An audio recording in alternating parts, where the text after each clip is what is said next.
that you're here Sunday morning at 8 a.m. Congratulations, that shows you have the spirit that you're going to need for medical school. So that's wonderful. And thank you, Jubin, for organizing this conference and for that kind introduction. So I hear that the trip to UC Davis School of Medicine was a tour of the highway a little bit last night. Who went on the bus tour to UC Davis? Hey, well, and you're all welcome to come take a tour at any time. Just contact us. I know that those of you who did go, when you finally got there through the traffic jam, I hope that you had a chance to see the places that our students learn. Maybe you imagine yourself learning in places like our classrooms, the brand new library, or our clinical skills center. You know, many of you are looking at schools like UC Davis to apply to for medical education. And at this meeting, you're getting the chance to talk to many of the admissions deans, and I understand that you heard from Provost Rory Hume yesterday on some real practical advice about the kind of students that we're looking for at the University of California. And I know that the admissions deans will give you that practical advice as well as inspiration. But I want to do something slightly different this morning. I want to ask you to think, okay, it's Sunday morning at 8 a.m., that's a little bit hard, but I want to ask you to think about yourself.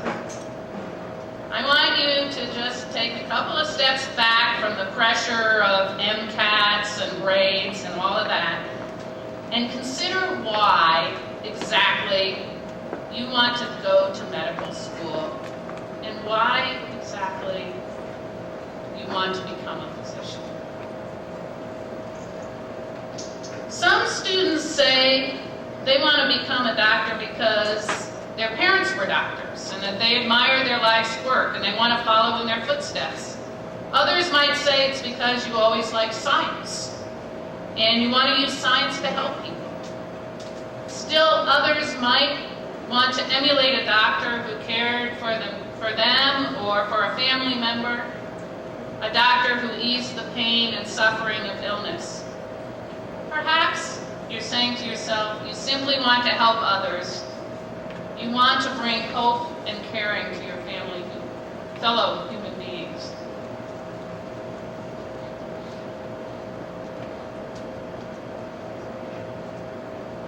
Have you all thought of your reasons? There are a lot of reasons to go to medical school. But what I want to tell you this morning is one thing that might kind of surprise you. I believe that the most important reason to go to medical school is not to learn the practice of medicine. Rather, the most important reason to go to medical school is because you want to learn the principles and the values of medicine. Let me just explain what I'm talking about. Some of you have probably heard that the world of medical knowledge is doubling at an ever-increasing rate. Estimates today say that it only takes 5 years for everything we know about medicine to double. Now think about what that means. That means from today until the time you get your medical degree, there will be at least twice as much to learn. And you know what? You will even learn a lot of things in medical school, quote-unquote facts, that you will then have to unlearn because medicine has changed so much that those things are no longer true. So the most important thing in medical school is not the facts. It's to learn how to learn, and it's to learn the values and principles of medicine. Think about this. There are medications today, prescriptions, that will no longer be available by the time you graduate.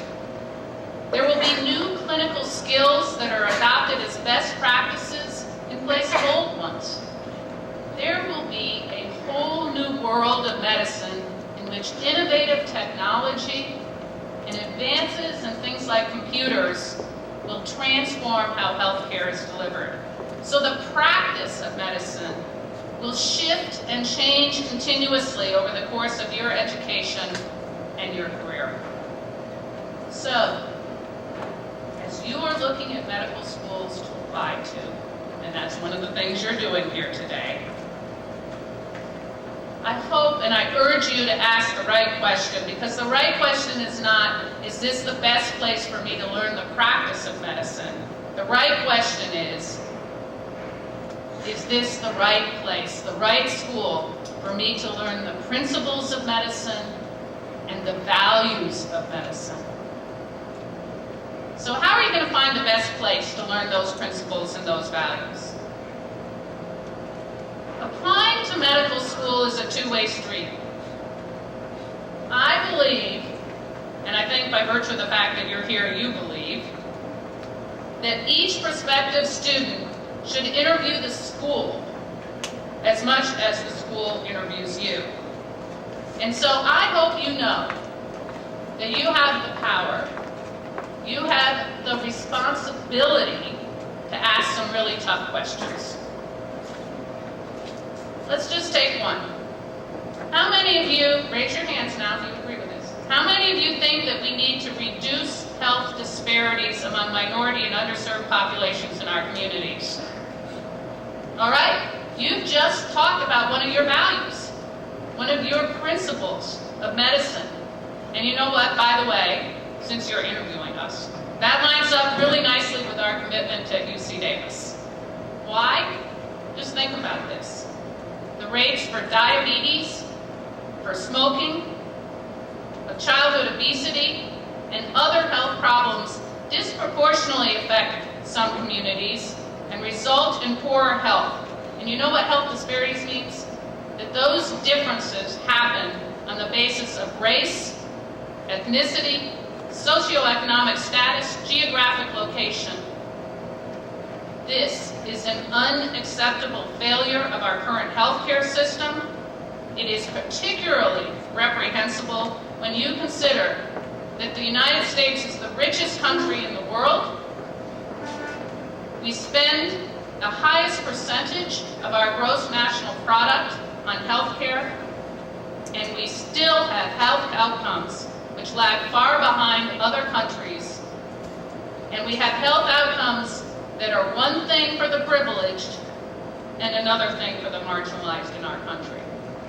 Those are not the values that we want in the field of medicine. Medical schools are in a position to address health disparities, and I suggest that when you go interview medical schools, you should ask them, what importance do you place on reducing health disparities? What resources do you as a medical school apply to reducing health disparities? How much time and effort does your school devote to reducing health disparities? And those answers, the answers to those tough questions that you ask, they'll help you determine if that school lines up with your values, the values of all of you who raised your hands. Here in Sacramento, our medical students run 5 free health clinics for people in underserved communities.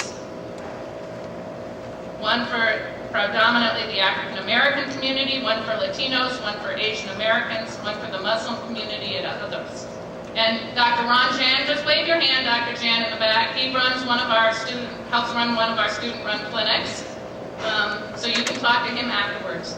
By taking an active role in our community, our students at UC Davis not only become better doctors, but they learn, they know that part of being a doctor, part of becoming a doctor, is reaching out to our most vulnerable patient populations. It's practicing the principle of wanting to reduce health disparities. Reducing health disparities isn't necessarily something that you will have the chance to really learn about in great depth at every medical school. But I believe that it's one of the most important principles of medicine, and I hope you look for a medical school that embraces its importance. And there are many schools represented here at this conference who do that. In addition to learning the importance of reducing health disparities, I also hope you look for a medical school that believes in another principle, and that's the principle of social justice.